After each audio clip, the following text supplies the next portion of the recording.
अपमान मत करना नारियों का, कि अपमान मत करना नारियों का, इनके बल पर ही जग चलता है, पुरुष जन्म लेकर तो इन्हीं के गोद में पलता है।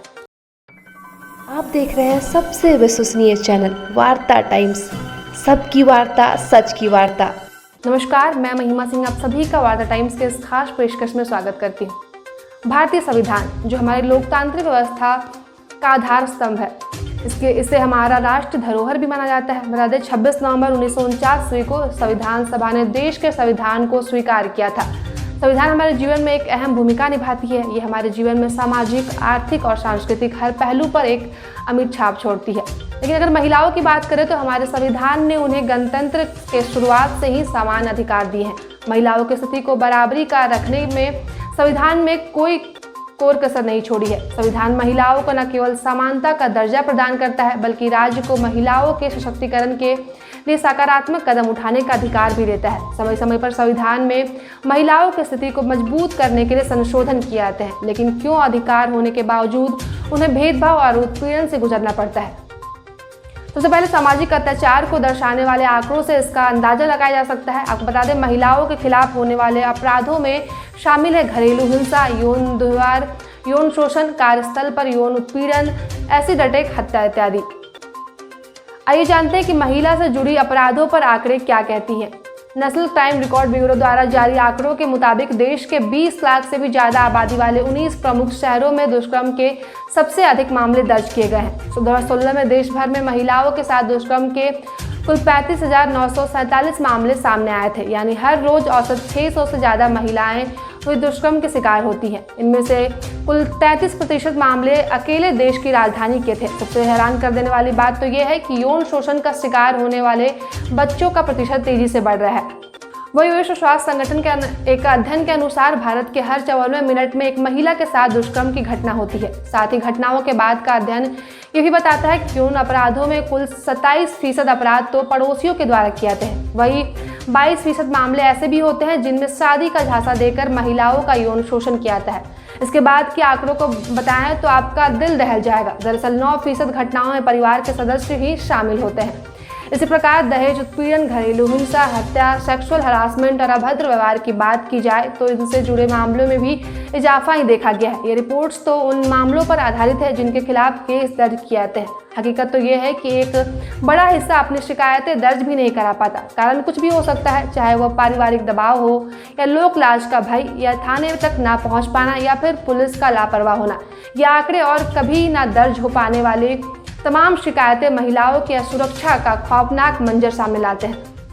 दरअसल महिलाओं के खुद के प्रयासों और वक्त की मांग के कारण आज भले ही महिलाएं घरों से बाहर निकल रही हैं, काम कर रही हैं, लेकिन उनके प्रति पुरुषों की सोच में कोई खास बदलाव नहीं हुआ है। इस बात को हम व्यवहारिक रूप से इस तरह से समझ सकते हैं कि किसी महिला के साथ हुई यौन हिंसा या दुष्कर्म के बाद लोग पीड़िता में ही दोष ढूंढना प्रारंभ कर देते हैं। कभी लोग पीड़िता के कपड़े पर ऐतराज करते हैं, कभी देर रात घर से बाहर निकलने पर सवाल उठाते हैं, तो कभी महिला का कोई पुरुष मित्र से उसके बहाने उसके चरित्र पर सवाल उठाया जाता है। इतना ही नहीं, महिलाओं के प्रति अच्छा नजरिया विकसित किए जाने की राह में यानी महिलाओं को वस्तु के रूप में पेश किया जाना एक अन्य समस्या के रूप में उभरता है।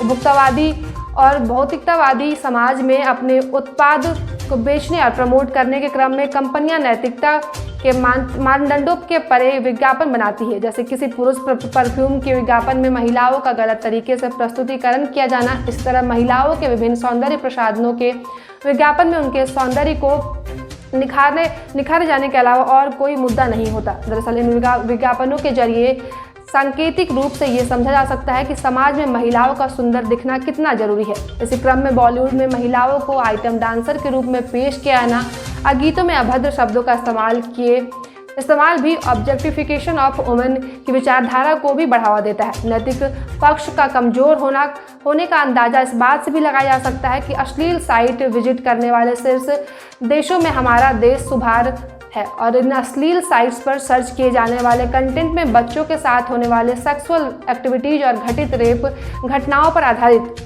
पॉर्न वीडियोज सर्वाधिक ढूंढे जाते हैं। इसलिए भारतीय समाज की तेजी से विकृत मानसिकता का पता चलता है। भारतीय समाज की पुरुषवादी मानसिकता का एक अन्य उदाहरण है कि विवाह के बाद पुरुष किसी महिला के शरीर पर पूर्णतः अपना अधिकार समझता है और शारीरिक और मानसिक रूप से अपनी पत्नी का उत्पीड़न करता है। इसके बावजूद समाज में इन मापदंडों पर भारतीय मीडिया भी कमजोर रहा है।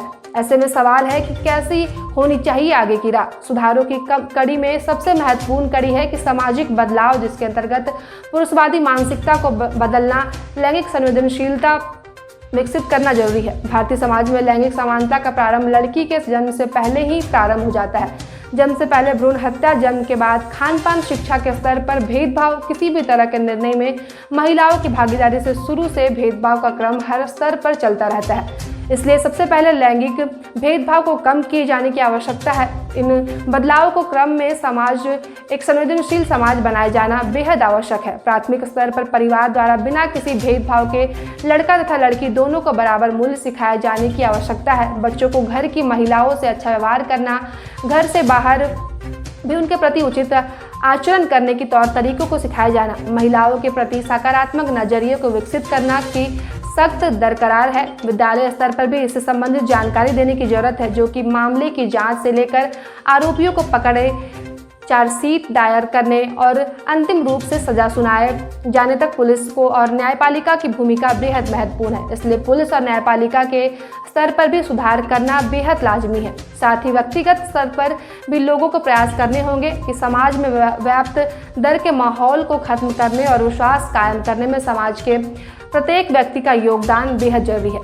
और इसी के साथ अंतिम में बस इतना कहना चाहूँगी कि स्त्री कभी हारती नहीं, उसे हराया जाता है। कि स्त्री कभी हारती नहीं, उसे हराया जाता है।